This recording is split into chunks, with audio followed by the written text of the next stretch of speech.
Let's talk about Floyd Norman. When you think of Disney animation, names like Walt Disney or John Lasseter might come to mind. But behind the magic of some of your favorite childhood films is an unsung pioneer, Floyd Norman.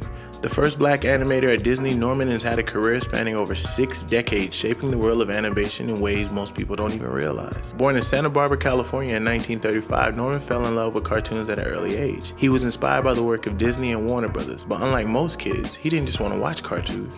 He wanted to make them. His passion led him to the Art Center College of Design, where he honed his craft. But breaking into the animation industry as a black artist in the 1950s was no small feat. Where they at though? In an era where racial barriers were still deeply entrenched, Norman's talent spoke louder than any discrimination he might have faced. After a brief departure from military service in 1956, Floyd Norman became the first black animator hired at Walt Disney Studios. This was during the golden age of animation, where he found himself working on one of Disney's most ambitious projects, Sleeping Beauty. Norman returned to Disney and became a key animator on The Jungle Book. He worked closely with Disney's famed 9 Old Men, particularly with Milt Kahl, one of the studio's legendary animators. Floyd contributed to the fluid, expressive animation that made the film a classic. But after Walt Disney's passing in 1966, the company's direction shifted, and Norman, like many artists at the time, moved on. Rather than simply finding another studio job, Norman co-founded Vintage Films, a production company that focused on telling black stories.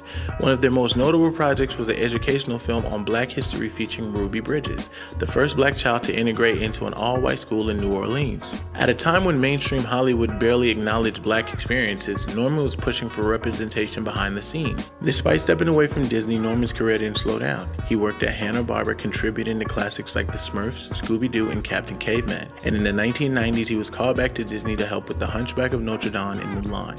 His contributions weren't just in traditional animation.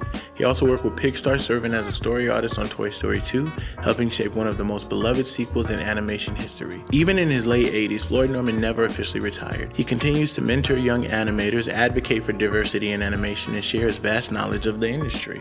Floyd Norman isn't just an animator. He's a storyteller, a trailblazer, and a testament to what's possible when talent meets perseverance. While his name might not be as well known as some of the other Disney legends, his impact is undeniable.